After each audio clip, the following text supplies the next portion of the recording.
Hello guys, welcome to Scholar Alight. आज मैं आपको इस वीडियो में ब्रिटिश ईस्ट इंडिया कंपनी के बारे में बताने जा रहा हूँ। ब्रिटिश ईस्ट इंडिया कंपनी पे जो कि डच के बाद आए थे ब्रिटिश लोग या अंग्रेज़ लोग, ठीक है। तो वो मैं आपको बताने जा रहा हूँ इस वीडियो में। ये जो बहुत ही इम्पोर्टेंट वीडियो है, पूरा आप देखें इसको, क्योंकि हिस्ट्री से इससे एक क्वेश्चन हमेशा ही आता है एग्ज़ाम्स वगैरह में, चाहे वो कोई भी एग्ज़ाम हो, आरआरबी हो, एसएससी हो, है ना, या रेलवे हो, जो भी एग्ज़ाम होते हैं उसमें क्वेश्चन इससे ज़रूर आते हैं। तो हमको ये पढ़ना बहुत ज़रूरी है। हिस्ट्री एक बहुत ही बड़ा हमारा स्टैटिक जीके का पार्ट है, जो कि बहुत इंपॉर्टेंट है हर एग्ज़ाम के लिए, चाहे वो आईबीपीएस वगैरह में नहीं आते हैं आपके हिस्ट्री से रिलेटेड क्वेश्चन, लेकिन एसएससी, पीएससी, एमपीपीएससी इन सब जगह आते हैं, ठीक है। तो हम स्टार्ट करते हैं।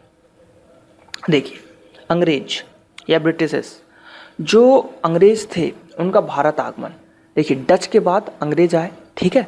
डचों ने उनको हराया युद्ध में, फिर जो रॉबर्ट क्लाइव था उसने हराया, देन फिर आए कौन? अंग्रेज। अब देखिए क्या दिया हुआ है।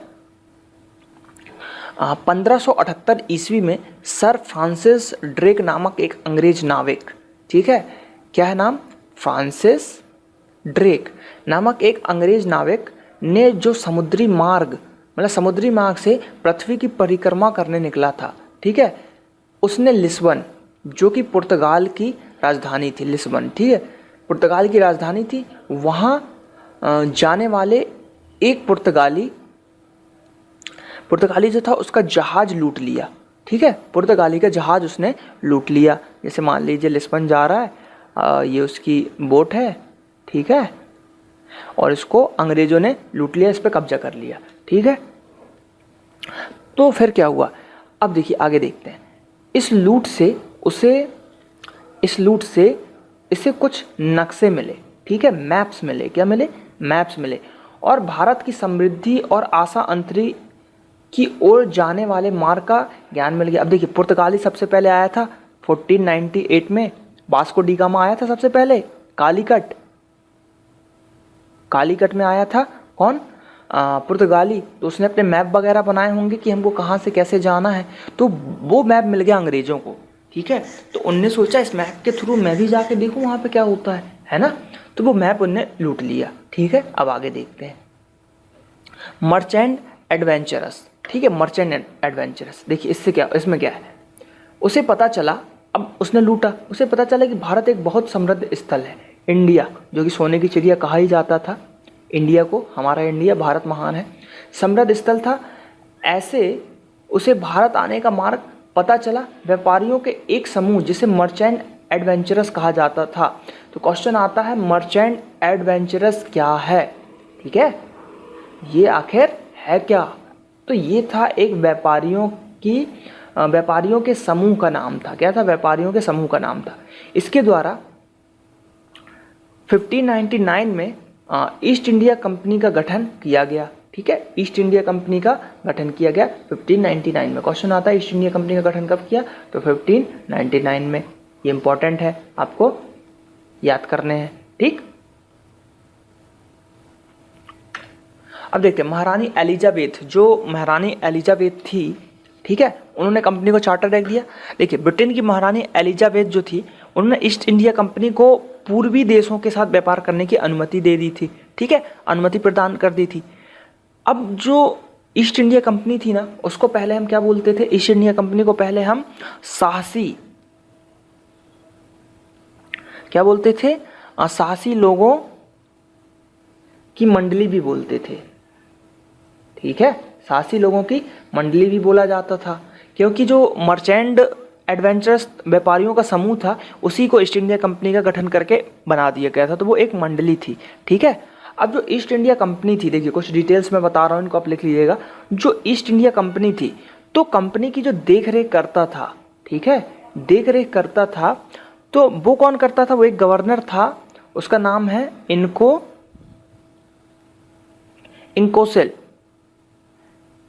इनकोसेल था गवर्नर का नाम, ठीक है, ये एक गवर्नर था।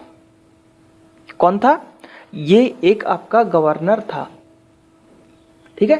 तो ये आपको याद रखना है ये सब क्वेश्चन। अब देखते हैं इसमें ये डिटेल पढ़ते हैं। 1600 ईस्वी में ब्रिटेन की महारानी एलिजाबेथ के द्वारा कंपनी को एक चार्टर दिया गया जिसमें कंपनी को पूर्वी देशों के साथ 15 वर्षों के लिए व्यापार करने का एक अधिकार प्राप्त हो गया। ठीक है, 15 वर्षों तक वो पूर्वी देशों के साथ कर सकते थे। देखिए जैसे यूरोप यहाँ पे है आपका, ठीक है, ये एशिया, ये हमारा इंडिया, तो ये क्या है, ईस्ट है, ये पूरब है, ये आपका पश्चिम है, ये नॉर्थ और ये साउथ। तो ऐसा है, तो पूर्वी देशों के साथ, यानी कि यहाँ पे हमारा इंडिया आ जाता है। ठीक है, ये हुआ आपका। अब देखिए, अब हॉकिंस, जो कैप्टन हॉकिंस था, देखिए अब ब्रिटेन का सम्राट जो जेम्स प्रथम था, ठीक है, ब्रिटेन का जो सम्राट था जेम्स प्रथम, जेम्स फर्स्ट बोल सकते हैं इसको, तो जेम्स जो फर्स्ट था उसने कैप्टन हॉकिंस को अपना दूत बनाकर जहांगीर के दरबार में भेजा। देखिए क्या लिखा है, महारानी एलिजाबेथ ने कंपनी के हिस्सेदारों में से एक थी। इसके पश्चात व्यापारिक रियासतें प्राप्त हुई करने के लिए हेक्टर नामक जहाज पर कप्तान हॉकिंस 1608 में सूरत आए। हॉकिंस, देखिए हेक्टर नामक जहाज पर कप्तान हॉकिंस 1608 ईस्वी में क्या सूरत आए।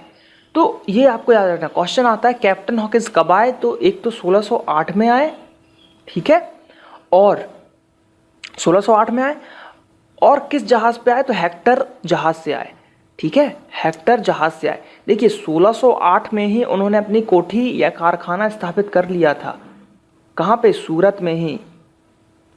ठीक है, सूरत में उन्होंने कोठी कर ली थी। क्वेश्चन आता है कि अंग्रेजों ने पहली कोठी कहाँ स्थापित करी, तो 1608 में। देखिए क्या था इसका फैक्ट मैं बताता हूँ। जो ये जहांगीर साहब थे अपने, तो हॉकिंस जब आया तो उसने, देखिए पहले ये पढ़ लेते हैं फिर मैं डिटेल बताता हूँ। उसने फारसी भाषा में जहांगीर से बात की, तो उसे प्रभावित होकर जहांगीर ने इंग्लिश खां की उपाधि दी उसको। क्या, इंग्लिश खां की उपाधि दे दी, और करीबन 400 मनसब भी दिया। ठीक है, ये हो गया। इसमें हमको क्या इंपॉर्टेंट है, इंपॉर्टेंट ये है कि इंग्लिश खां की उपाधि दी। क्या दी, इंग्लिश खां की उपाधि दी। ठीक है, अब क्वेश्चन आता है कि पहली कोठी कहाँ स्थापित की, तो कई जगह मुसलीपट्टनम भी मिलता है, लेकिन मुसलीपट्टनम साउथ इंडिया की पहली फैक्ट्री थी, ना कि इंडिया की। ठीक है, वो आगे देखेंगे हम। 1608 ईस्वी में कोठी स्थापित की सूरत में। देखिए इसका फैक्ट क्या था, जो कैप्टन हॉकिंस आए थे तो उन्होंने जहांगीर से बोला कि हमको एक कारखाना खोलना है सूरत में, आप हमको परमिशन दे दीजिए, लेकिन जहांगीर ने उसको मना कर दिया। ठीक है, अब जो जेम्स प्रथम था, कौन था, जेम्स प्रथम, तो जेम्स प्रथम ने क्या किया, एक और राजदूत भेजा।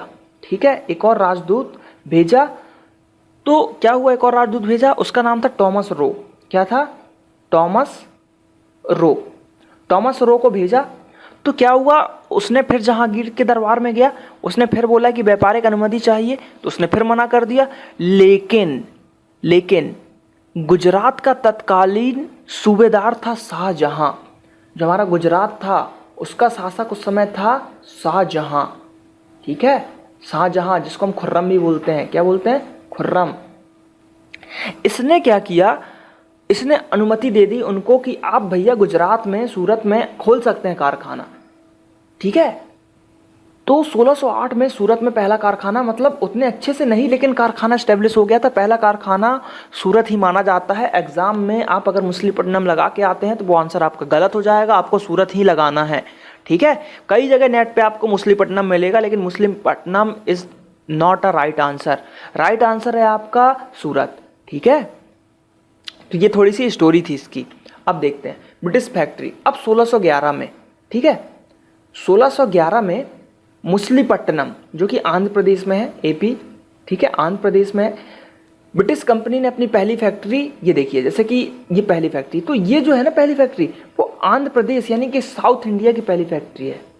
ठीक है, साउथ इंडिया की पहली फैक्ट्री है। इंडिया की पहली फैक्ट्री सूरत में है। ठीक है, सूरत, जो कि कहाँ पे है, गुजरात। ये आपको याद रखना है। ठीक है, तो ये पहली साउथ इंडिया की है, ये आप याद रखें। अब सूरत में स्थायी रूप से कोठी, देखिए सूरत में आया ना स्थायी रूप से, 1608 में उन्होंने खोल दी थी, लेकिन वो उतना अच्छा नहीं था क्योंकि शाहजहां ने अनुमति दी थी। लेकिन 1613 में 1613 में जहांगीर ने एक आज्ञा पत्र जारी किया जिसके द्वारा अंग्रेजों ने स्थायी रूप से एक कोठी स्थापित करने की अनुमति दे दी। अब उन्होंने दी तो उसी कोठी को उन्होंने 1613 में स्थायी रूप से क्या कर दिया, स्थापित कर दिया। तो ये इस टाइप से होता है, ठीक है। सूरत में कोठी सूरत में ही खोली गई थी पहली, और दूसरी अगर बात करें तो मछलीपट्टनम में। सर टॉमस रो, जैसा कि मैं बता चुका हूं कि सर टॉमस रो के दरबार में आगमन क्या हुआ था कि 1615 ईस्वी में राजा जेम्स प्रथम ने राजू टॉमस रो को जहांगीर के दरबार में 3 साल तक यहीं मतलब उनको रहने का व्यापारिक संधि करने के लिए भेजा गया था, ठीक है। साम्राज्य के सभी भागों में व्यापारिक कोठियां स्थापित करने की अनुमति प्रदान कर ली। अब जो टॉमस रो था उसने जो है सभी जगह कोठियां खोलने की अनुमति प्राप्त कर ली। सूरत में तो खुली गई थी, मछलीपट्टनम में भी खुल गई थी, अब सभी जगह लेने का अधिकार ले लिया उसने, ठीक है। कोठियां यानी कि फैक्ट्री, ठीक है। मैग्ना कार्टा या महाअधिकार पत्र, मोस्ट आईएमपी क्वेश्चन। सबसे पहले तो क्वेश्चन यही आता है कि मैग्ना कार्टा या महाअधिकार पत्र कब आया था, तो 1717 में ब्रिटेन का मैग्ना कार्टा, ठीक है। अब देखते हैं थोड़ा सा ब्रिटेन का मैग्ना कार्टा। 1717 में जॉन सुमरिन का शिष्य मंडल मुगल सम्राट फर्रुखसियार के दरबार में आया था। का शिष्य मंडल मुगल सम्राट फर्रुखसियार के दरबार में पहुंचा। शिष्ट मंडल का एक सदस्य विलियम हैमिल्टन था जो कि चिकित्सक था। उसने फर्रुखसियार की कोई बहन की गंभीर बीमारी, फर्रुखसियार की जो बहन थी उसकी कोई गंभीर बीमारी थी, उसको ठीक कर दी। फर्रुखसियार ने प्रसन्न होकर 1717 ईस्वी में कंपनी के नाम एक फरमान जारी कर दिया कि उसे कंपनी का मैग्ना कार्टा या महाअधिकार पत्र कहा गया, ठीक है। क्या हुआ, उसने फर्रुखसियार ने जब मैग्ना कार्टा मतलब एक उसकी जो क्या बोलना चाहिए जो बहन थी उसका इलाज कर दिया, तो उस इलाज करने के बाद क्या हुआ, जब इलाज हो गया तो वो खुश हो गया और उसने उसके लिए एक मैग्ना कार्टा जारी कर दिया, ठीक है। अब देखते हैं मैग्ना कार्टा में क्या था। 1717 के फरमान में अंग्रेजों को 3000 वार्षिक कर के बदले बंगाल में मुक्ति व्यापार की अनुमति दे दी गई। समझ रहे हैं आप, मतलब 3000, ओनली 3000 रुपए, 3000 रुपए वार्षिक शुल्क देकर वो पूरे बंगाल में व्यापार मुक्त व्यापार मतलब टैक्स फ्री व्यापार, मतलब टैक्स तो दे ही रहे हैं वो 3000 लेकिन बहुत कम है, ठीक है। तो 3000 रुपए देके पूरे साल भर व्यापार कर सकते हैं, वो भी कहाँ, बंगाल में। ये था मैग्ना कार्टा में। दूसरा, इन्होंने किराए पर कलकत्ता के आसपास की ज़मीन लेने की अनुमति भी दे दी।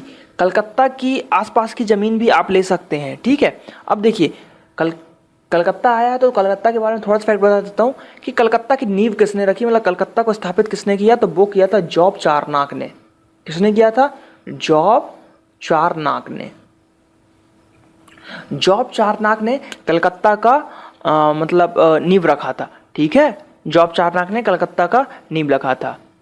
अब तीसरा क्या बोल रहा है, हैदराबाद के समूचे सूबे में उन्हें जो पहले से चुंगी की छूट मिली थी वह कायम रही। मतलब हैदराबाद में जो भी व्यापार करने पे उनको चुंगी में छूट मिलती थी या जो भी टैक्स में छूट मिलता था वो वैसा ही रहा, मतलब बना रहा, छूट उनको मिल ही जाएगी। 10,000 रुपये वार्षिक कर के बदले उन्होंने चुंगी देने से छूट मिल गई। अब चुंगी ज़्यादा होता था तो उन्होंने 10,000 रुपये वार्षिक कर दिया, मतलब साल भर का, और इससे भी आपको छूट मिल गई, ठीक है। बम्बई में कंपनी द्वारा ढाले गए सिक्कों को संपूर्ण राज्य में चलाने की अनुमति मिल गई। अब मुंबई में, जो बम्बई था मुंबई हो गया है, कंपनी के द्वारा बनाए गए सिक्के, कंपनी अब सिक्के भी बनाने लगी, ठीक है। संपूर्ण राज्य में, पूरे राज्य में, बंगाल में चलाने की अनुमति दे दी गई। तो इसलिए मैग्ना कार्टा बहुत ही इंपॉर्टेंट है क्योंकि इसमें बहुत सारी बातें हुई 1717 और पूरी बातें अंग्रेजों के फेवर में। देखिए जो फर्रुखसियार था वो क्या हो गया था, खुश हो गया था क्योंकि उसकी सिस्टर मरने वाली थी और उसने उसका इलाज कर दिया, वो ठीक हो गई। तो इसके कारण क्या हुआ ना, वो ठीक हो गई तो उससे खुश हो गया। और खुशी में इंसान कुछ भी दे देता है। तो इसलिए हमेशा कहा गया है कि कभी गुस्से से डिसीजन नहीं लेना चाहिए और कभी खुशी में किसी को वायदे नहीं करना चाहिए, किसी को प्रॉमिस नहीं देना चाहिए कि जो मांगो हम वो दे देंगे, ये कर देंगे, वो कर देंगे, नहीं करना चाहिए, क्योंकि वो थोड़ा गलत हो जाता है, ठीक है, बाद में हमको प्रॉब्लम हो जाती है ना। अब अंग्रेजों की फैक्ट्रियाँ देख लेते हैं थोड़ी सी। देखिए सूरत में सबसे पहले, अहमदाबाद, आगरा, कन्नौज, बड़ौदा में फैक्ट्री स्थापित की। सभी फैक्ट्रियाँ सूरत की कोठी के प्रेसिडेंट, देखिए आ गया ना, सूरत की जो फैक्ट्री थी वो मेन फैक्ट्री थी। क्या थी वो? मेन फैक्ट्री थी। तो उसका प्रेसिडेंट जो काउंसिल के नियंत्रण में था, ठीक है, काउंसिल के नियंत्रण में था, सूरत की फैक्ट्री का जो प्रेसिडेंट था। तो सूरत जो 1608, ये आपको याद ही रखना है, 1608 में सूरत में खोली गई थी फैक्ट्री, देन मछलीपट्टनम, ठीक है। और 1613 में जो था, क्या हुआ था, इसको स्थायी रूप से चालू हो गई थी, ठीक है, याद रखना है आपको। भड़ौच और बड़ौदा में फैक्ट्री स्थापित करने का उद्देश्य, भड़ौच और बड़ौदा में अंग्रेजी फैक्ट्री स्थापित करने का उद्देश्य पूरे इलाके में बने कपड़े को सीधे खरीद लेना था। आगरा में कोठी स्थापित करने का उद्देश्य शाही दरबार के अफसरों को कपड़ा बेचना और नील खरीदना था। देखिए अंग्रेज लोग मेनली कपड़ा बेचते थे और नील की खेती की जाती थी। सबसे अच्छी किस्म की नील बयाना में होता था, ठीक है। इनमें से क्वेश्चन नहीं पूछे जाते हैं। तो यहाँ पे आपके ब्रिटिश ईस्ट इंडिया कंपनी के बारे में जो कुछ डिटेल थी, इंपॉर्टेंट डिटेल्स थी, वो मैंने कवर किए हैं इस वीडियो में। तो आप इस वीडियो को देख पाएंगे। ज़्यादा से ज़्यादा इस वीडियो को शेयर करें, फेसबुक, ट्विटर, जहाँ भी आप शेयर कर सकते हैं। और इस स्लाइड में आप यहाँ पे मॉडर्न हिस्ट्री पार्ट 2 देख पाएंगे इस लिंक के थ्रू, और मॉडर्न हिस्ट्री पार्ट 4 भी देख सकते हैं इन दोनों लिंक पे क्लिक कर करके। तो थैंक यू। अगर आपको वीडियो अच्छा लगा तो आप मेरे चैनल को सब्सक्राइब करें, ज़्यादा से ज़्यादा मेरे चैनल को सब्सक्राइब करें। और मेरा फेसबुक पेज www.facebook.com/scholaralite, आप इसको भी लाइक कर सकते हैं। इस पर भी मैं इंपॉर्टेंट फैक्ट्स वगैरह पब्लिश करता रहता हूँ, वीडियो भी इस पर पब्लिश होते हैं, तो वो भी आप देख पाएंगे। Thank you.